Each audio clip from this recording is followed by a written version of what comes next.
What is going on, Mr. Sheldrake? You were put in charge of scheduling protesters while Constance is at her court-mandated rehab stint, were you not? Yes, sir. Then I trust you already know why I called you in here. I am not going to make any excuses. There was some confusion and some last-minute cancellations that were unforeseeable, but you trusted me with the responsibility and I came up short. It is all on me. Were you worried I would blame the fickle hand of fate? Of course it is all on you. You said you could handle the additional responsibility, and I trusted that you could. I am truly sorry for the screw-up. All we ask is that there be a minimum of 2 protesters outside of every abortion clinic during all hours of operation, ideally loud, fat and abrasive. Is that too much to ask? It won't happen again. It doesn't matter if it does. All is lost. What? The abortion clinic in Walla Walla, Washington didn't have any protesters out front today. There was no one to scream at women on the worst day of their lives and make them feel even worse. How many abortions did they perform? All of them. Pardon me. Every abortion. Every unborn baby. We've lost. I don't understand. With no one outside protesting, word got out and they performed an abortion on every pregnant woman. But how could they? There was no one there to shame women into not going in. But all of them. Say what you will about the morality of abortion, but you can't deny that our opponents love killing babies. And they do it well. But they couldn't have killed all of the fetuses. Some women must have wanted to keep their babies. Not one. How can that be? Don't you understand what we do here? We lobby for pro-life legislation and arrange protesters for abortion clinics. Plus there is the subsidiary that murders doctors.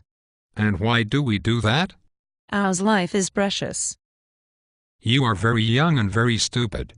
Then why? Because if we are not there shaming women into keeping unwanted babies... Unwanted babies are the happiest kind. Don't interrupt me. If we weren't there pressuring them, then every pregnant woman would kill their unborn babies, just like they did today. Every woman? Really? How could they handle that many?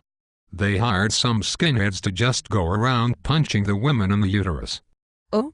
And now, because we weren't there, the human race as we know it has no future. That is a bit of an exaggeration, isn't it? Damn it, Carol, we were the last line of defense against the demise of our species. We cannot falter. We cannot fail. Eternal vigilance is the price of humanity. And you dropped the ball. What was I supposed to do? I had 4 people booked for that parking lot today, but Charlene thought she was booked for Friday. Jeb's car wouldn't start, and Ted and Alice had a death in the family they had to attend to. What should I have done?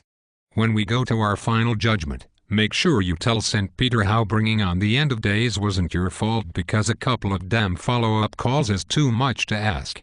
That's not fair. Do you know what's not fair? The human race being wiped out. That's not fair. But we will be back at it tomorrow. It doesn't matter. The women have a taste for abortions now.